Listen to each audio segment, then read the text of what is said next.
So I work for a tech company, and there was something that I did not feel was my responsibility to do.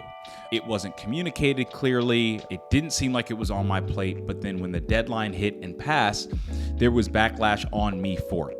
Now I had a conversation with the CEO, and we were having a conversation. And the one thing that he said was, at the end of the day, if there's a single ball that's going around this organization and it's in your hand, even if you don't know necessarily why it's in your hand, you have to do something with it, because after a certain date, it needs to be passed to somebody else, right? And that stuck with me for such a long time, because I realized, oh man, in certain areas of my life, I have the freedom of choice to do what I want with that ball.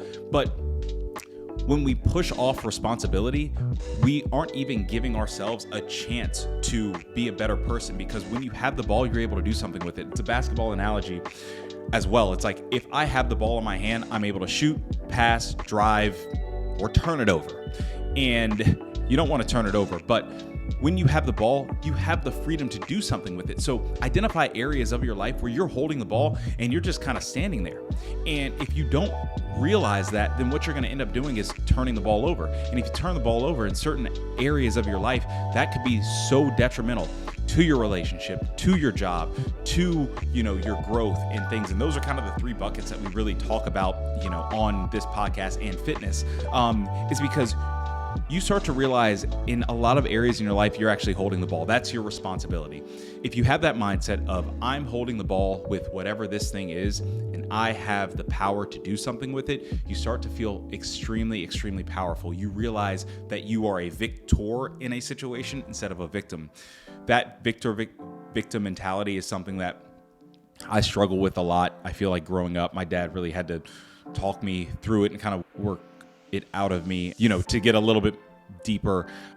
Growing up black in Northern Virginia, where it's predominantly white, where I grew up, and then moving to Singapore at a young age for 3 years and seeing so much diversity and being around so much diversity, and then moving back at the end of middle school and kind of being back into like very segmented.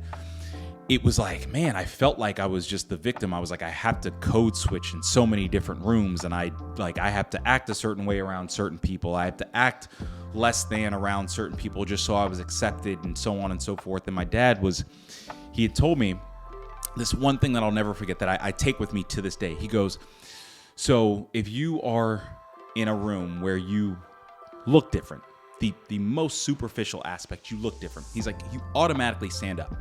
He was like, the victim's mentality is, I want to shut myself off and shut myself down because I stand out too much. The victor's mentality says, if you're already looking at me, or you can pick me out of a crowd and you notice me, that's like, you have a leg up. He was like, son, you have a leg up, because now you just work your craft, you do what you do, and because you look different, he's like, people are already noticing you. So that's the victor's mentality, and that's the ball that you're holding. Now, boom.